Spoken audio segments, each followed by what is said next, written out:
Okay, good.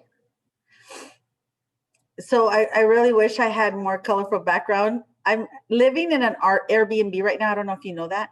I'm living in an Airbnb right now, so everything's very white in my life. Well, white light and white Yes, environment, brightness. it can be very calming. So Absolutely. Thank you for always looking at the positive sides of this. I appreciate it. I'm all white in the back. Anyway, how's everything going? Good? everything is good, thank God. Well, Yes. we're so excited to have you on this on Courageous Conversations. This is amazing to have you join us. Well, it is. Thank you for having me. It's really wonderful. I've been looking forward to this. Well, it'll be nice. I think we have quite a few people signed up for it. I know that we sent an invitation to several places, and so we'll see how many people actually join us for this. But it'll be fun. Wonderful. Wonderful. And I'm just going to hope that a cat doesn't walk right in front of the camera. Oh, we're so used to that. We're so used to cats.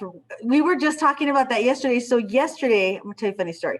So yesterday, had this really long meeting that went to like 6 p.m. and I was craving cookies. And so I had just asked my daughter, go buy some of those Pepperidge Farm cookies, the ones that have coconut and chocolate. I said, go buy them because I just am craving one, right? So I get up from my thing and I forget to turn off the volume. So I get up and I go over there and I look at the cookies and they're there and I'm super excited. Then I look in the thing and they're all gone, all the cookies except for one. And so I'm like, what happened to the cookies? But I forget that I'm on this thing. And then my husband's like, can we unpack why you were so upset about the cookies? And I said, I'm upset about the cookies because one, her metabolism can process nine Pepperidge Farm cookies. Two, I wanted a cookie. And three, I made lunch and she ate cookies instead of lunch. So anyway, so that's my Zoom story. And so my entire staff heard me going crazy about the cookies. And I was like, I came back and I was like, sorry, didn't mean to do that. Oh, that's the COVID. We all get during COVID, we get to see what's happening in each other's homes. So if we see a cat walk in front of you, that's okay. That's much better than my whole cookie escapade yesterday. So that's much better. Okay, so we're live on Facebook. So if you want to get started, people will pop in and out as we go. Absolutely. Well, thank you everybody for joining us today to our Courageous Conversations at YWCA. For those of you that are not aware, the YWCA's mission is to eliminate racism, empower women, and promote peace, justice, freedom, and dignity for all. And so part of providing that mission is really having courageous conversations with individuals that are really impacting our community and impacting our world. So today with us, we have Congresswoman Veronica Escobar. As if you all everybody knows her. She's wonderful. Congresswoman Veronica Escobar is a third-generation El Pasoan, proudly representing Texas' 16th Congressional District. She took office January 3rd, 2019, as a member of the U.S. House of Representatives after making history as the first woman elected to this seat and the first of two Latina women to serve in Congress from Texas. Congresswoman Escobar serves on the prestigious House Judiciary Committee, House Armed Services Committee, House Ethics Committee, and the House Select Committee on Climate Crisis. In addition, she serves as Vice Chair of the House Armed Services Subcommittee on Military Personnel. Welcome to Courageous Conversations, Congresswoman Escobar. We are so glad that you agreed to join us tonight. Oh my gosh. Well, number one, anything for you. But number two, it's a real privilege to be able to visit with you and to have El Pasoans join in and ask questions. And, we miss and we long for human contact, and, we're starting to kind of come out a little bit more safely. I wish we were all together in one room where we could give each other big abrazos and spend a little bit of time together before and after the event. But in the absence of that, I am really grateful to be able to be here with you all. Well, today we want to do a little different of a courageous conversation. What we really want to focus on is really getting to know you and your path to where you are right now. We're interested in learning about how you grew up, where you grew up, and just telling us your story. So I'll start with that. Can you tell us where you're third generation El Pasoan? Can you tell us where you grew up in our community and kind of what your trajectory was in terms of your education through high school, and then we'll get on to college. Absolutely. So I grew up, I'm the only girl in a family of 5 kids. So I have 4 brothers. And I grew up on North Loop near my family's dairy. My family had a dairy, Escobar dairy. The property is still there. The old sign is still there, but the dairy is not there anymore. And so, you know, I had this incredible upbringing, like really hardworking parents, hardworking family. You know, we all, that's kind of where I learned teamwork, that's where everybody comes together to make something work and you all work toward a common goal. And we each had kind of roles in the family. I learned, you know, a lot of, cohesiveness, from my upbringing. And both of my parents had big families. They both had a dozen siblings each. And on my dad's side, though, my dad was among the younger of the siblings. And so I only got to know, you know, the younger siblings. I lost my dad over 20 years ago. Unfortunately, he died at the age of 73. Miss him so much every day. My mom, thank God, she's amazing. She's just my compañera. She's 81. She'll hate the fact that I told you how old she is. But, and all of my tias and my tios and my cousins on my mom's side of the family, super tight knit. We get together on holidays, so we're all very, very close. My 4 brothers are each and every one extremely accomplished. I'm so proud of them, and very different, you know, from a lawyer to a chef to, you know, someone in the State Department to someone who works on dairies in other parts of the country. I mean, we're all doing something different, but we're very close and we love each other very much. And I could not have been luckier than to have grown up in El Paso with the family that I grew up with. You know, Veronica, that's very interesting, Congresswoman Escobar, because I grew up right by your dairy. I went to Bel Air High School. Yes, I grew up right in that area. So I saw your dairy all of the time. It was right in the Bel Air neighborhood.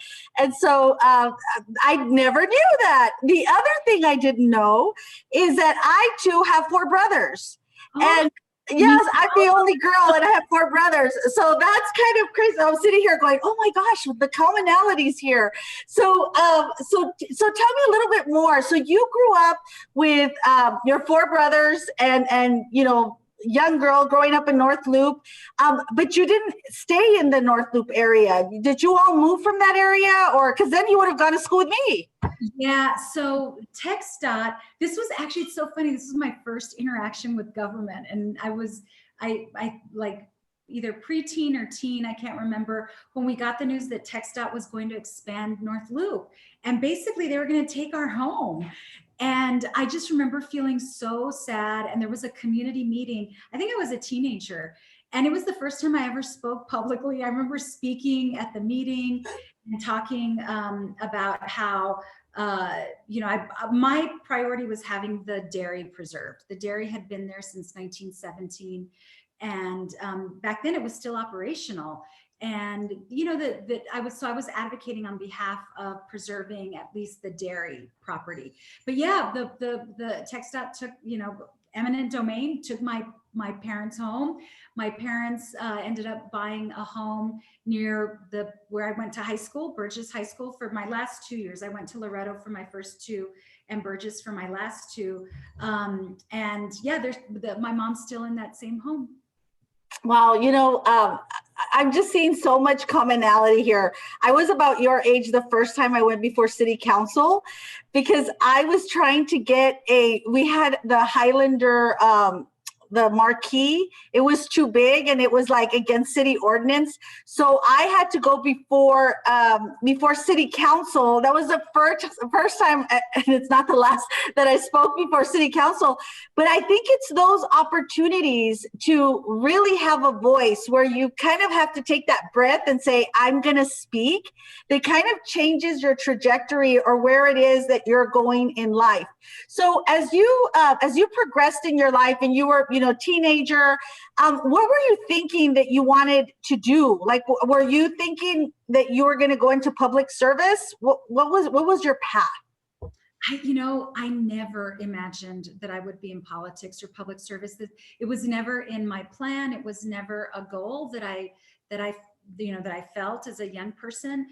I wanted to be a journalist. And so Dr. Acosta, I had these fantasies that I would be a foreign correspondent, in war-torn countries, writing for a major American newspaper, and, just dreamed about having a byline in a newspaper like the New York Times or, another newspaper, exposing things that were happening around the world and, like living this life of adventure. Never imagined I would run for office.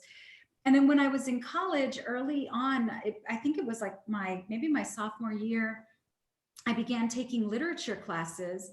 And here at UTEP, I'm a UTEP graduate, and I just fell in love with literature and fell in love with poetry. And I fell in love with the written word in a different way. And that's when I decided I would be an English major, and that I would major in British and American literature, minored in history because I love history and, kind of love the confluence of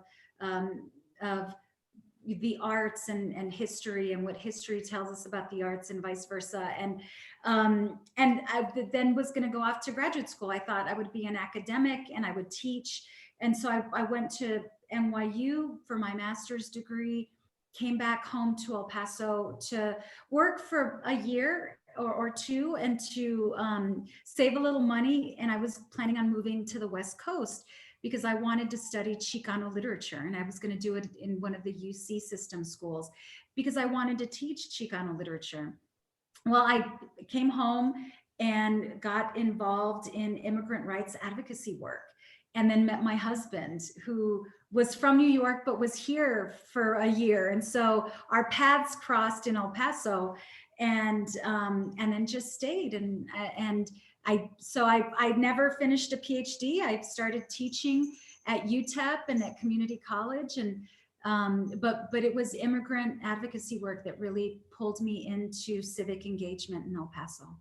So when you were in high school, let's go back to high school. So when you were in high school, what types of organizations were you in? What were were you in the band? Were you in journalism? Were you in debate? Like, I've always wondered what you did in high school. So I was in journalism and also yearbook. I was on the yearbook staff and on the newspaper staff. And I worked a lot, Dr. Acosta. I had a 20-hour-a-week job. So I really only was able to commit to 2 extracurricular activities because I would leave work. Here's one of my cats, sorry. There you go. Leave work leave school and immediately head to work. And I worked pretty much, I worked a lot. I had a car payment, an insurance payment, gas, it was a big family, a lot of demands on my parents. And I was a pretty independent person. And so I wanted to have the resources to be able to be independent. So where did you work these 20 hours a week? I worked at Bassett Center at Sbarro's. Do you remember Sbarro's? Yes, the best pizza ever. I worked at Corn Dog on a Stick. Oh my God, the best hot dogs ever. What are the corn dogs ever? You lived at like my fantasy food place in high school. Like, that's all I loved is like, oh my God, those corn dogs and that darn pizza. Classic 80s. It was classic 80s. Like, it was. It was great. It was really wonderful. I met great people and, worked hard. So you wore that hat, that whole thing? You wore that hat. So it was not hot dog on a stick, which was Yellow Vista. In Bassett, Right. it was corn dog, and so it was the visor. Oh, So thank God. it was like the colorful shorts. Thank God for that. And I had a striped shirt and the little visor. And then at Sbarro's, it was the red overall dress with like a white t-shirt and a visor. God. So you were working at both places? No, I started at Corn Dog on a Stick, and then which was right next door to Sbarro's, and So you moved up. That's like moving on up, right? So I went next door, and Sbarro's was more of like a restaurant-ish because it had that cafeteria line, but it also had a dining room and then a game room, and so it really was like working in a restaurant because there was the vacuuming and the cleaning of the game room and the dining room and the chairs and the watering of the plants and cleaning of the mirrors. Oh my God, it's all coming back to me. You're like, I'm PTSD right now. Cleaning the steam table, yeah, putting the food away, yeah. I made pizzas. I actually even threw them up threw the dough in the air. So do you make pizzas now? Can you make pizzas now? I'm sure I could, although I've made pizzas before, but I haven't tossed the dough in the air like I used to.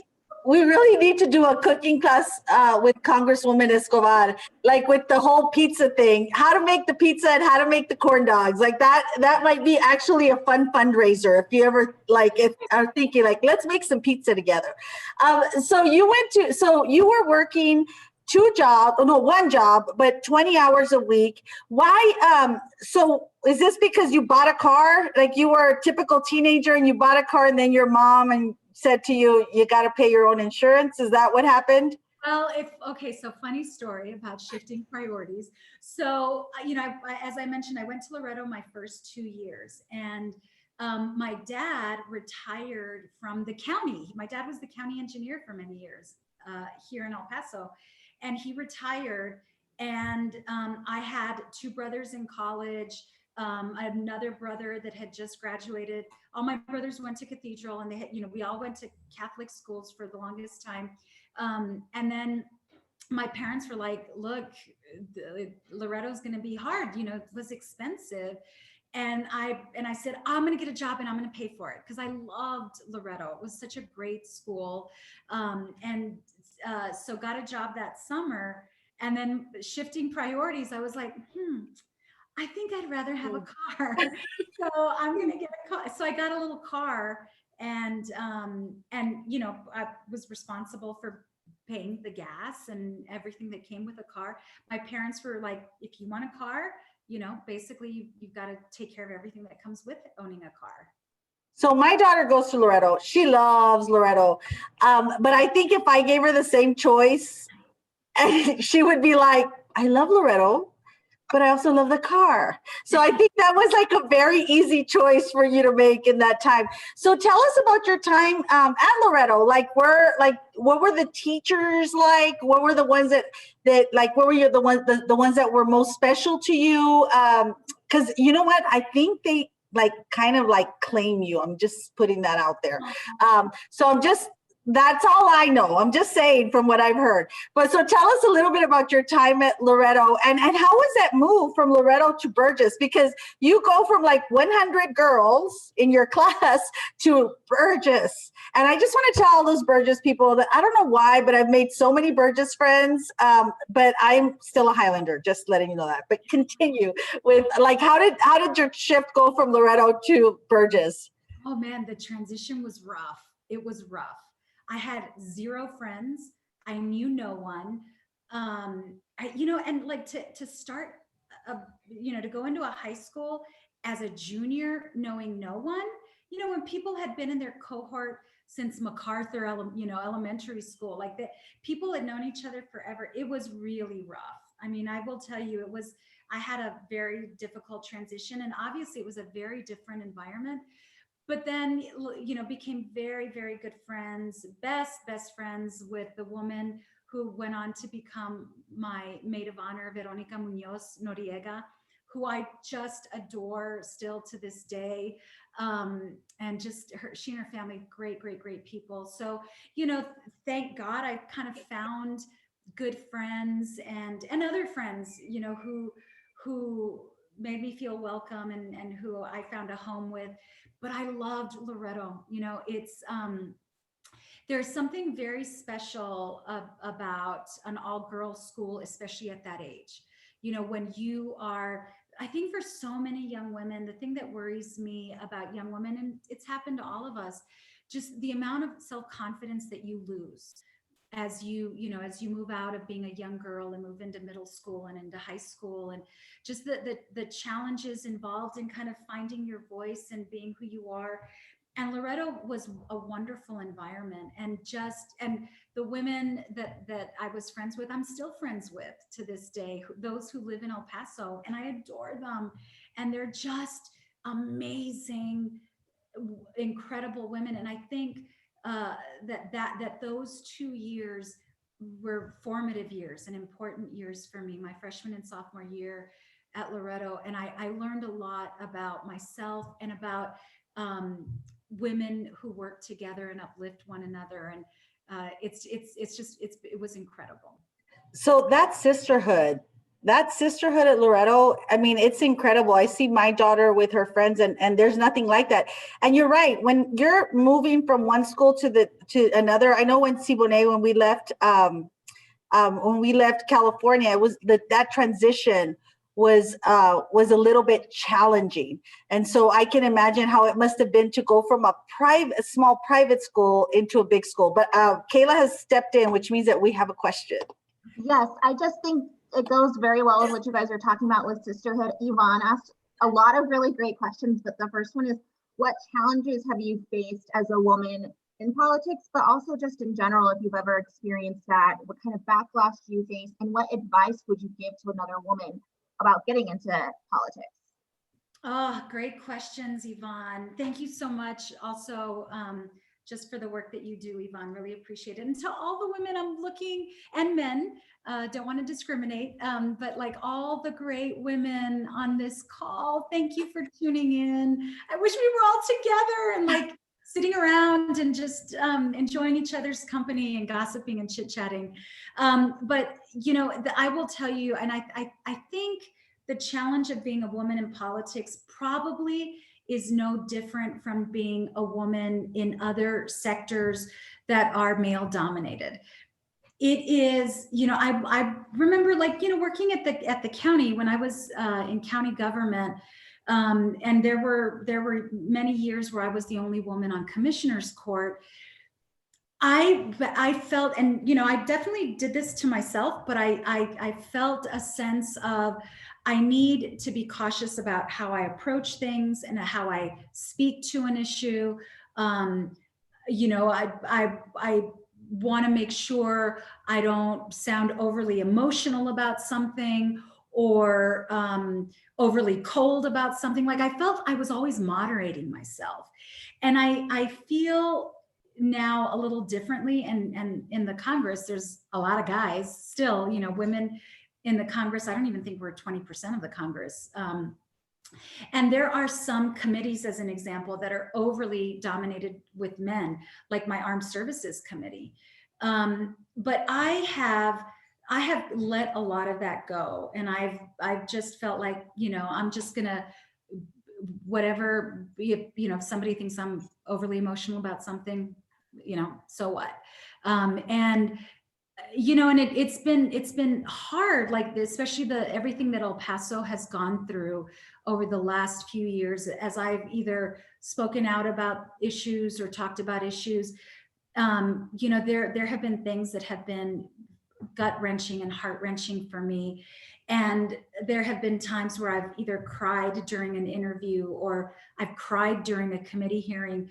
I cried on the House floor as I was asking for a moment of silence. I don't know if you remember that tragic photo of the father and daughter who died crossing the Rio Grande, and their bodies ended up on the banks on the American side.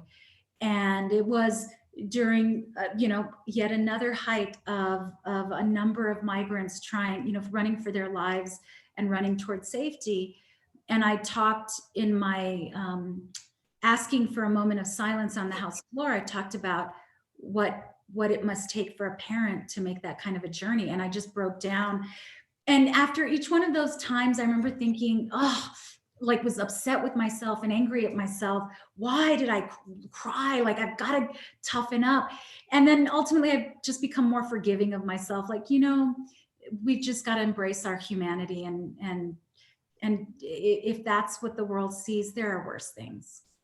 So, Congresswoman Escobar, I'm glad you brought this up because I met you when you were, I don't know, I was working on my PhD. I remember. You remember that? I was working on my PhD and we went to interview you, and I did a little study at the Commissioner's Court. I don't know if you remember that.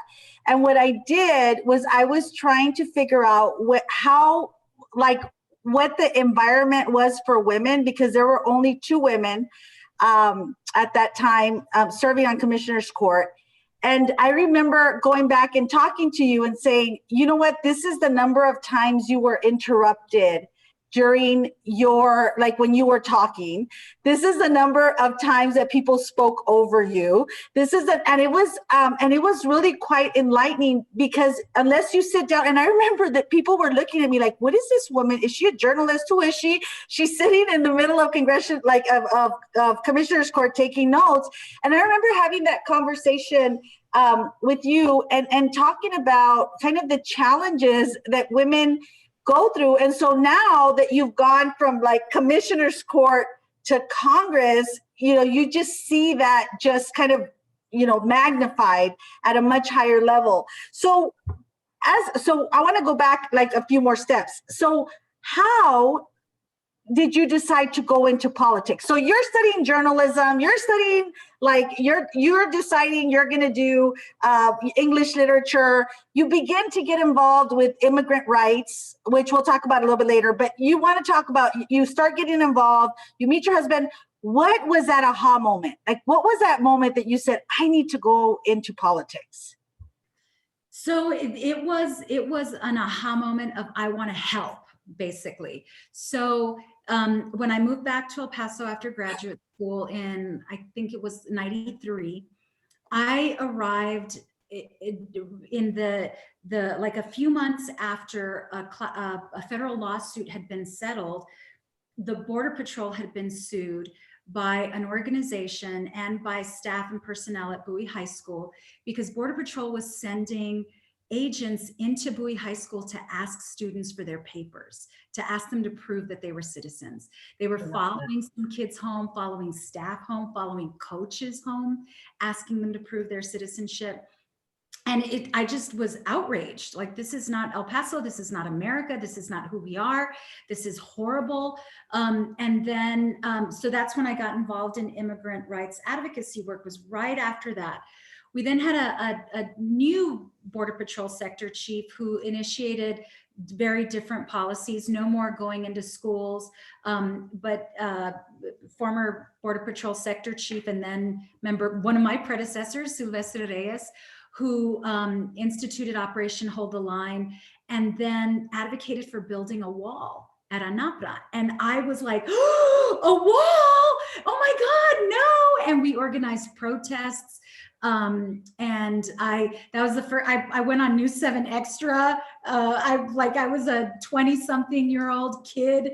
I was teaching, I was an adult, but, and so now I think I was a kid. Now you're thinking kid. 27. And then there was an open congressional seat for the 16th Congressional District.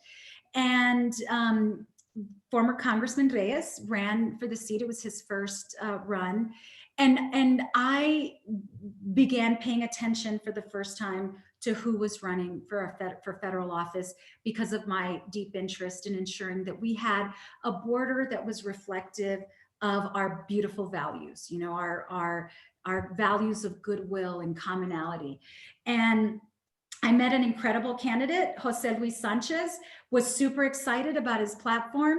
It was the first time, that was 1996. It was the first time I ever knocked on doors, the first time I ever wrote a check to donate, the first time I ever had a fundraiser, the first time I really phone banked in earnest. I had done little phone banking for other candidates, city council races, but had never been that involved.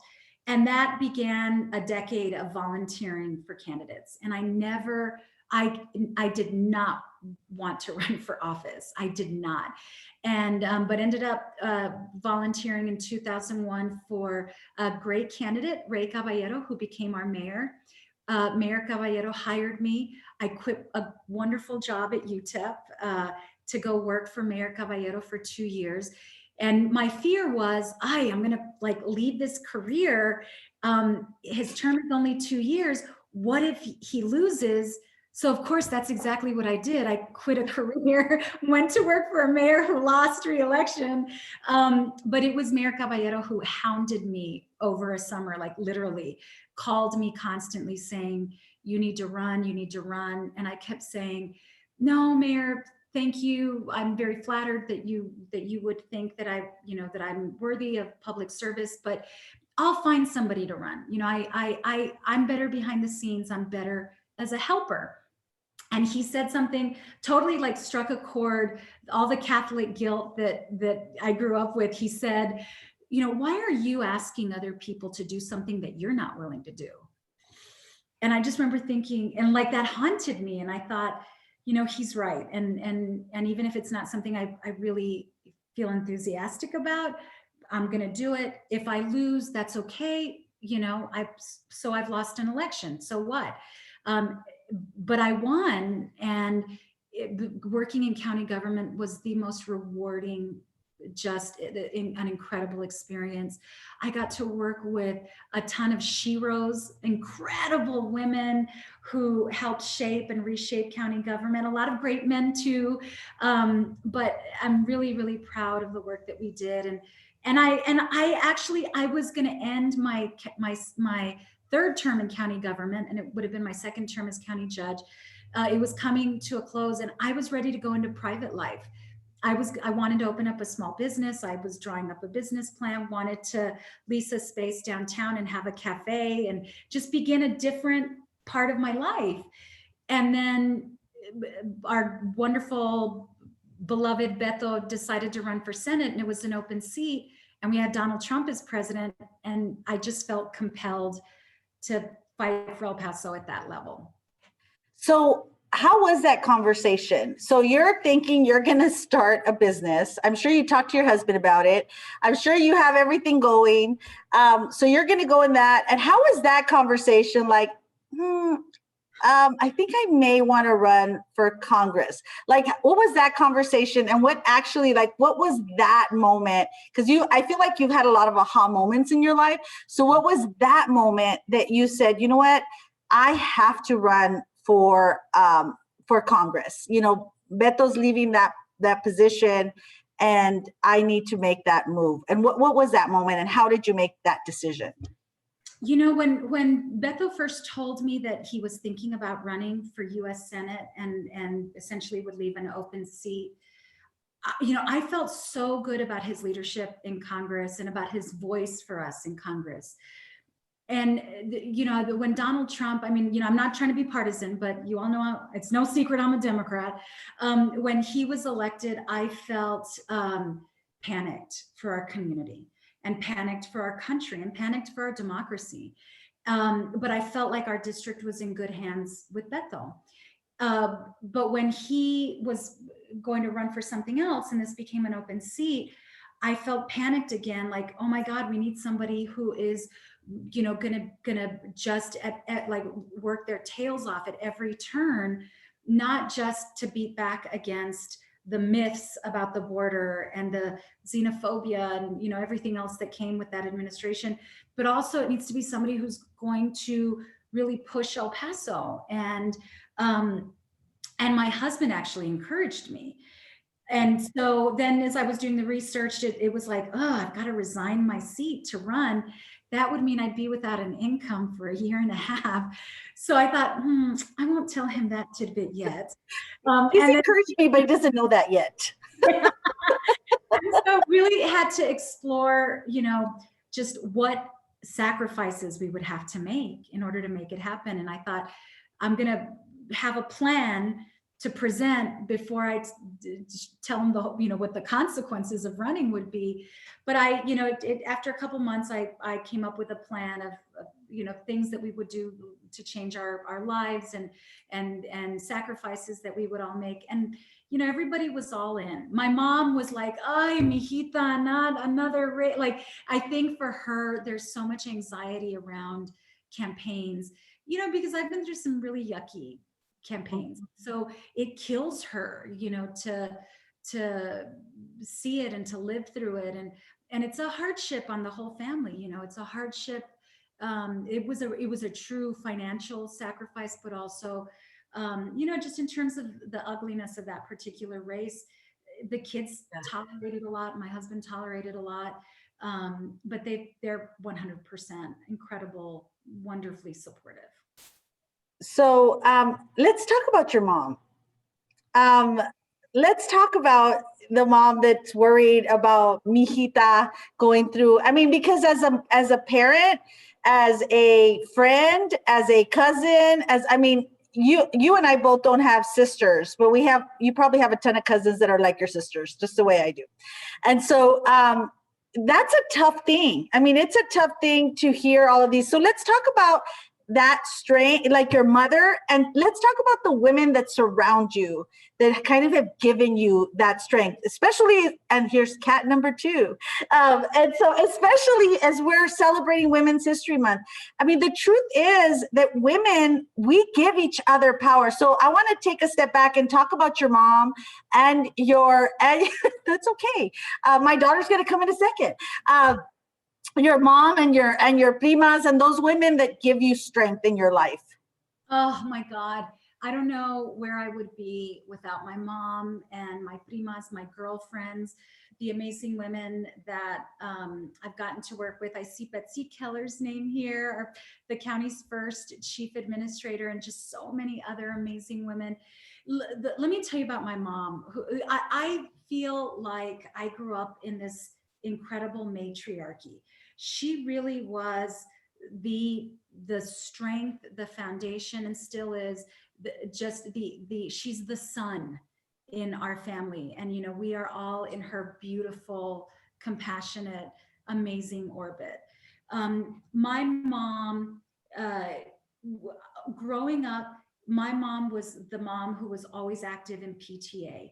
My mom, if we needed streetlights, she'd walk up and down the street, collect signatures, and send a letter to our city council rep. My mom was the person who would put together plays and folklorico dances and events at our schools. And so my mom was a doer. And for my mom, there was never a problem that was too big. Everything was just a challenge. And, I saw, I'm gonna get emotional. I saw my mom nurse my dad for 2 years, be his nurse and take care of him after he had multiple strokes, and just this incredibly beautiful, giving, generous soul. And so for me, those are the values that I was raised with, where you just wrap your arms around people and you do your best to take care of them. Because that was the family that we grew up in, and that's El Paso, right? That's like every family in El Paso. That's the incredible, profound beauty of this place we call home. But as I mentioned, she had a dozen siblings, and every single Sunday growing up, we would get together at one of my tia's houses. And it was like the kid here in Central El Paso. And we'd play kickball and, hide and go seek. And we'd be like outside while the tias were inside cooking and the men were watching the football. And, and it was just a big family. Every time there was an illness, there were my tias, ready to help. Anytime someone was in need, there were my tias ready to help. When my dad was sick, when my husband was sick, my husband is a cancer survivor, always there to cook a meal, to say a rosary, to pray a novena, to uplift and care for. And my cousins, I grew up, I have a set of cousins. We're on a text thread together where we get sent funny TikToks and, funny memes and make each other laugh, and we're there for one another to check in on one another. I just can't imagine it any other way. And it's this very matriarchal environment that I grew up in. And so for me, female leadership, female love and support, I grew up with it. It was the only example I knew. Go ahead. Congresswoman, we have so many questions coming in and really great questions. So a couple at a time. I think one of the attendees asked, what gives you hope for our country at this time? And I think I'll add on to there for our community, but also kind of in line with what you're talking about, supporting women. We have Anne who asked, how do we create a more robust pipeline for getting women, and particularly women of color, into politics as well as other areas of leadership? And I popped on for this because it could be something that has to do with the family and the mothers and the cousins and the aunts. So those are the two right now that I'd like you to. So, all right, first one again. So women of color in leadership and in politics. And what was the first one? I'm so sorry, Kayla. What gives you hope for our community and for our country? So let me start with the second question, the how we get more women in leadership. These are issues that on the Armed Services Committee. I'm on the Military Personnel Subcommittee, and I chose that subcommittee because of the lack of diversity at the highest levels in our military. It's very hard for people of color to break through into the highest levels. That pipeline's not there. Same thing for women. We've got a lot of great members of the military at the lower levels, but the upper levels don't reflect America. And so that the diversity has been a real passion of mine. And a lot of it has to do with creating mentorships. I've been really pushing mentorships because many times folks don't know the pathways to leadership and don't know where to look for the opportunities. And the same is true in politics, I think. And there are other barriers for women and women of color, women who live in poverty, single moms, that prevent them from getting into politics. And so, there's been some work done to try to reform things like having publicly financed elections, because fundraising, you have a total leg up if you have access to people with deep pockets, and when you don't, you're at a deficit, and it's a lot harder. So that's in HR 1. That's one of the components in a bill that we passed, HR 1. But honestly, I think one of the biggest lessons that I learned, and what ended up leading me to politics, was feeling like there was a space for me in campaigns as a volunteer. And I've told folks, if you ever want to run for office, but you don't feel quite ready yet, volunteer, and you get a bird's eye view for how a field program is run and what's involved with fundraising and, how to prep for the debates and, now social media and everything else that is new to it, that's changed since I first got involved. But, I definitely have wanted to create more of those pathways, and we were going to do it. I actually, the last year, we had come up with a plan, my campaign manager and I, to lease a space and to raise money for internships, political internships with the campaign, and to target young people who want to be a part of politics but don't quite know how, and to give people space to work on issues that are important to them. And then COVID hit, and so we totally put that whole program on hold, but I have every intention of doing that as soon as there's more stability for all of us and it's safer. And I think we all have an obligation to do that. I've worked really hard to try to help new candidates when possible, especially women, because it is so much harder for women to get into politics. When we had a vacancy, for example, when we lost, when one of our commissioners resigned, and I specifically looked for a woman of color from that. It was the county judge's role to pick the replacement. And that's when I picked Tanya Chozet. You know, she was the first woman ever to serve in county government for that precinct. And so, you know, we have to be very deliberate about those things. I'm a member of the Democratic Women's Caucus. I'm on the leadership. And, you know, so, you know, at every level, I've been pushing diversity, you know, women of color and women hiring and promoting and mentoring. We have to do it. We each have to do it and be very conscious about it, because otherwise there's just not the same natural pipeline for us. So there's that answer. And what gives me hope, you know, there's I firmly believe you have to actively look for hope, because there's so much happening around you that can dampen your spirits or make you feel hopeless sometimes. But, you know, like, I'll give you an example, like Ruben Garcia. I've been bringing members of Congress. I did it in 2019. I've just started up again. Every time I take members of Congress to Annunciation House, I think, oh my God, I have zero to complain about. And I have a whole lot of work to do to live up to the kind of example that he sets. But his work gives me hope because of what it inspires in so many. Anytime he calls out for volunteers, there's like a flood of people who respond. That gives me hope. You know, people like Dr. Acosta give me hope, and the role she played during the pandemic and making sure people had access to childcare. And Horak, you give me hope in how you're tireless about always looking to be a servant leader to everybody. I mean, there are innumerable people who I see the hope in and who give me so much inspiration. I mean, just there's tireless heroes all over this community that give me hope.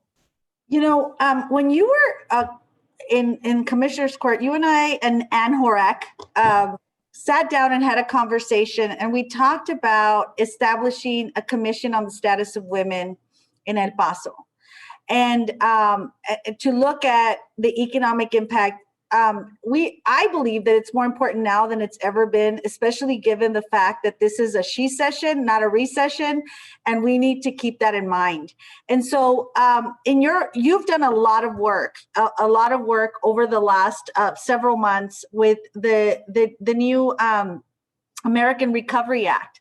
Can you tell us about what is in that act that is going to help our community and that is going to give hope to our community in terms of the investments and the opportunities that are going to be available to El Paso through the American Recovery Act?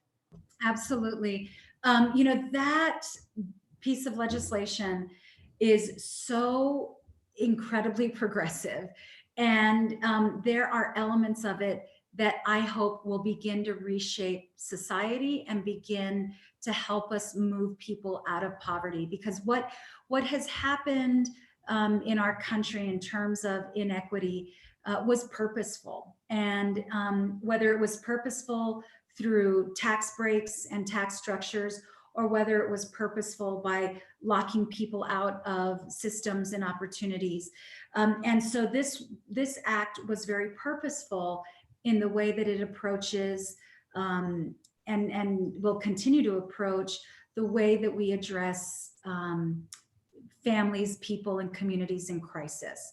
And so just as an example, the expanded child tax credit. There were a whole lot of people left out of access to the tax credit. So it was expanded, it was increased and front loaded in a way that people will receive checks and money to help lift kids out of poverty. The economists have told us that alone will help lift 50% of children in poverty out of poverty. The next step, and in fact, just today, the Democratic Women's Caucus leadership, my vice chairs and co-chairs, we met with the White House to talk about how we make some of these components permanent. And how when we think about infrastructure, for example, which is our next bill, that we think about social infrastructure as well. We, in the American Recovery Act plan, we put money in people's pockets. And so anybody making under $75,000 a year, they get $1,400 per person in the family that qualifies. Talked about the child tax credit. The unemployment benefit that we included. We also added funding for mental health care because of the incredible stress that people have been under. We added money to safely reopen schools so that the teachers and the folks who work in those environments with our precious assets, our kids, that they do it safely. I am very excited about what will come next in our infrastructure work, which includes social infrastructure. One of the things we've talked a lot about with the Democratic Women's Caucus is childcare, universal childcare.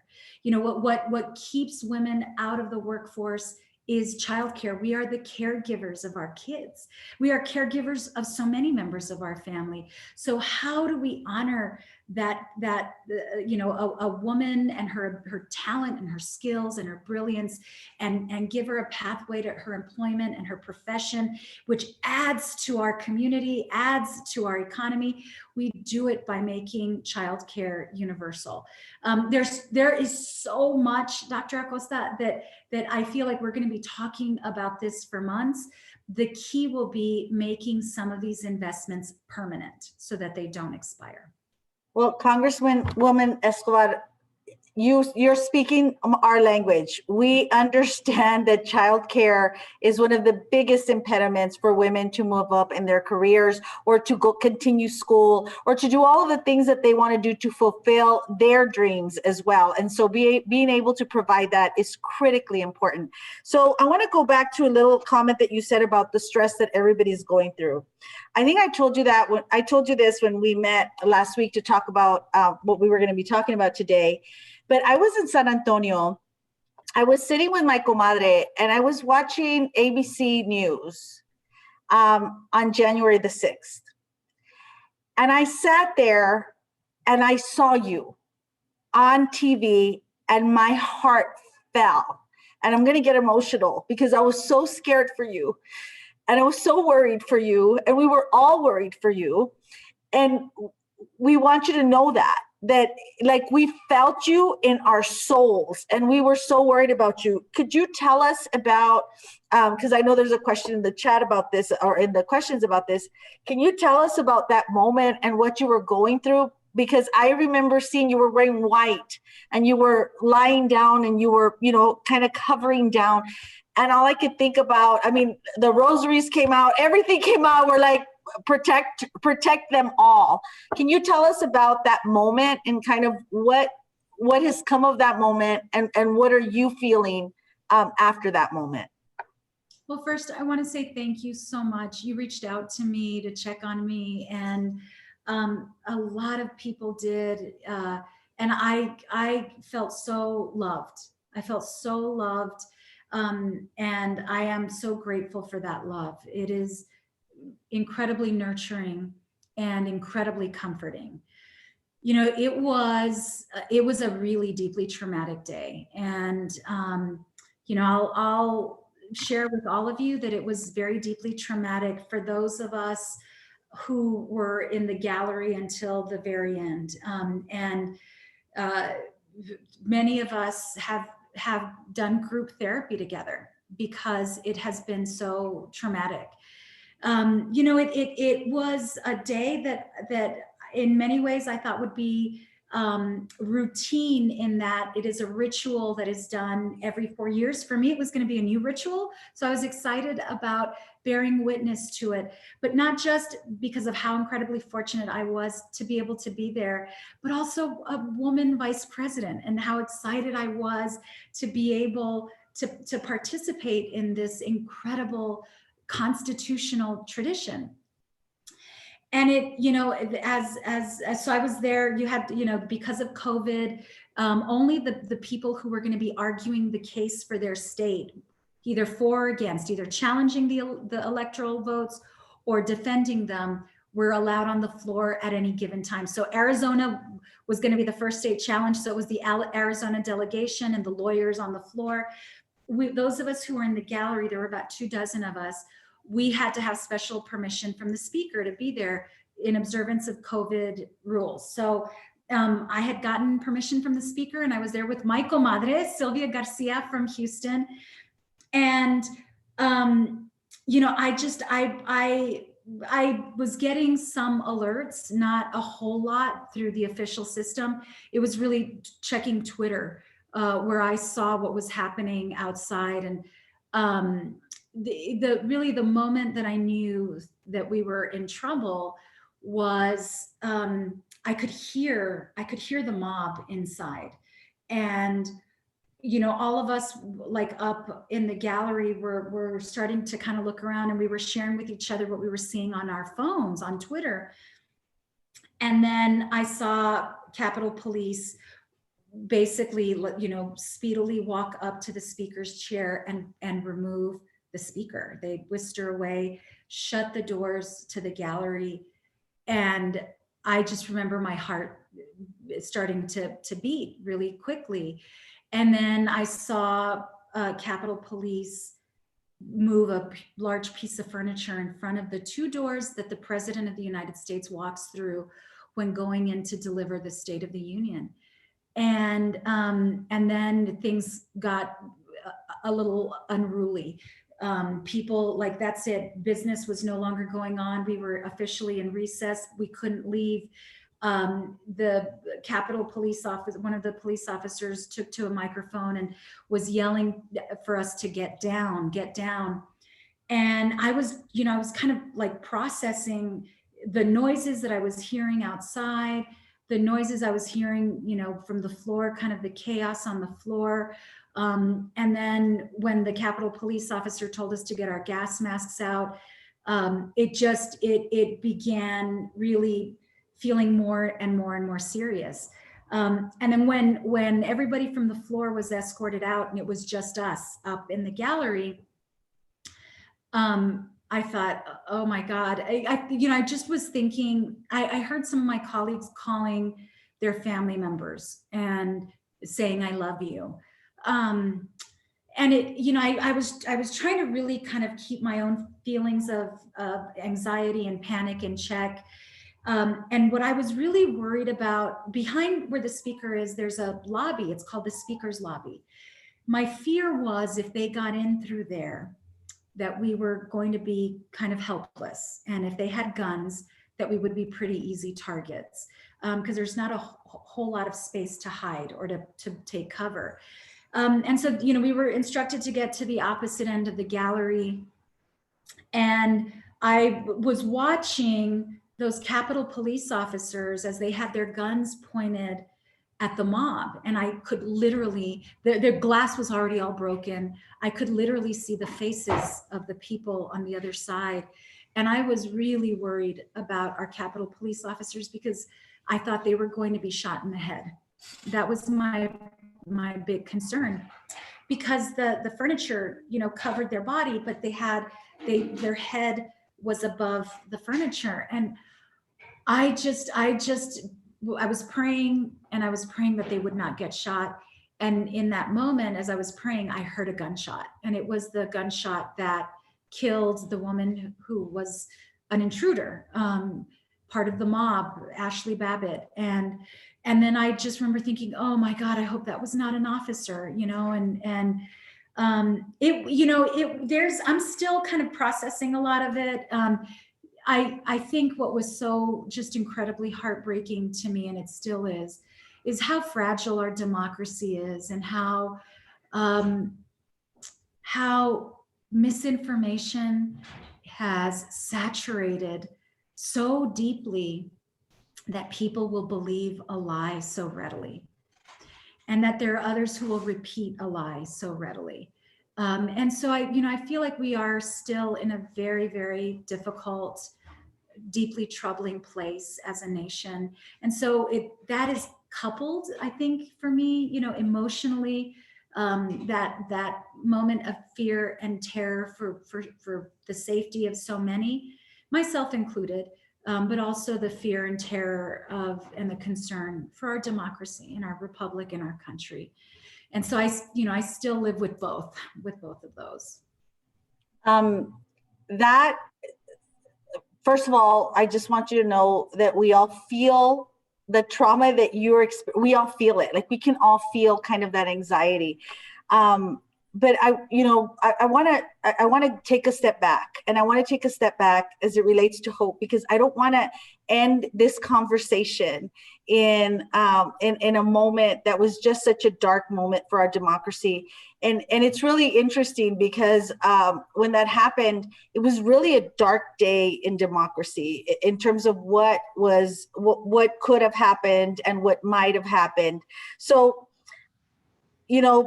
it's been some time, it's been 2 months now. What is it that is motivating you to get up every day, do the work you do, and in spite of all of this other stuff, in spite of the negativity, people can be very cruel. In spite of all of that, how do you get up in the morning and say, I got this, I'm doing this? What is it that motivates you every single day to do the work you do? One thing I do want to say to close out on a word of hope about January 6th, we finished our job that day, and we didn't finish it until 3 a.m. but we were all determined to go back in and certify that election and finish the job. And I was very proud that terrorism did not prevail. In the same way that I was so proud of El Paso after August 3rd about the way that we continue to take care of one another and that hate did not prevail. And I think for me, what gives me purpose is meeting the moment with love. I talked about my mom and my tias and my cousins and how, everything, so much of everything that they do is motivated by just the purity of love.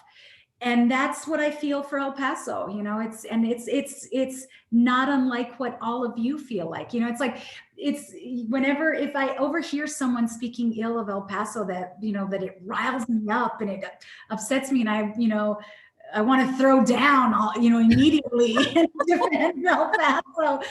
And it's the motivation of love and the incredible love for our people, for our mountains, for our environment, for the way that we come together in the most difficult of times, and we do it with so much heart and so much affection. And so that is what continually motivates me. If one day I'm not doing this, I'll find something else that I want to do that helps me channel my love for this community.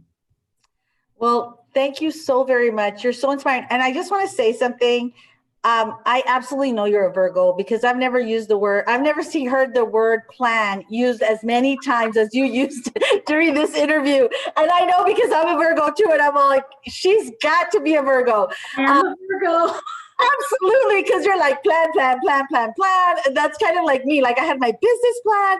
So we are just so honored that you were able to spend some time with us and have this conversation and just open your heart and soul to our community and share those very important moments to your life.